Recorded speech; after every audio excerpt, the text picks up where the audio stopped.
రాజు బాబు. Hello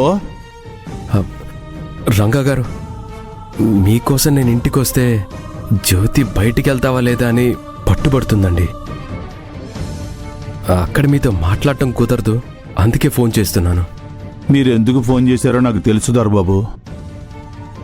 మా జ్యోతమ్మ మీ మాట అస్సలు వినడం లేదు. మీరు విషయం చెప్పే అవకాశం కూడా ఇవ్వట్లేదు. మీతో కాపురానికి రావడానికి మా అమ్మాయిని ఒప్పించమని నన్ను అడగడానికి ఫోన్ చేశారు కదా.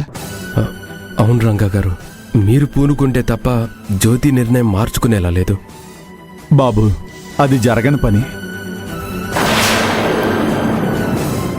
అదేంటి రంగా గారు అలా అంటున్నారు? జ్యోతమ్మ మీ వైపు మనసు మార్చుకుంటుందన్న ఆశను వదులుకోండి దొరబాబు. మీరే అలా అంటే ఎలా రంగా గారు? తప్పకుండా మీరు జ్యోతిని ఒప్పిస్తారనే నమ్మకంతో నేనున్నాను. అతని లైఫ్లో ఎప్పటికీ జ్యోతి గుర్తుండకూడదు. నువ్వు రాజీవ్ని కలిసినా, రాజీవ్ నిన్ను కలిసినా నేను నా గన్కి పంచప్పాల్సి ఉంటుంది. నీ కూతురు తాళి తీయకపోతే నేనే వచ్చి తెంచేస్తాను. నిన్న శ్రావ్య మా ఇంటికి వచ్చేదాకా మా జ్యోతమ్మ ఎలాగోలా ఒప్పుకుంటుందన్న నమ్మకం మాకు కూడా ఏదో ఒక మూల ఉండేది బాబు.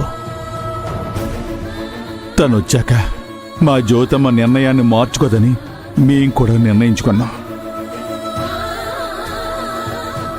శ్రావ్య వచ్చి పెళ్లి క్యాన్సిల్ అవ్వదో నేను రాజీవ్ని పెళ్లి చేసుకుని తీరతానని ఖచ్చితంగా చెప్పింది. దానికి మా జ్యోతమ్మ కూడా సంతోషంగా ఒప్పుకుంది. ఇక మేం చెప్పినా కూడా జ్యోతమ్మ ఎనదు బాబు.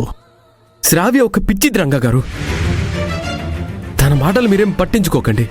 మేం పట్టించుకున్నా పట్టించుకోకపోయినా మా జ్యోతమ్మ పట్టించుకుంటది. మేమేం చేయలేం బాబు.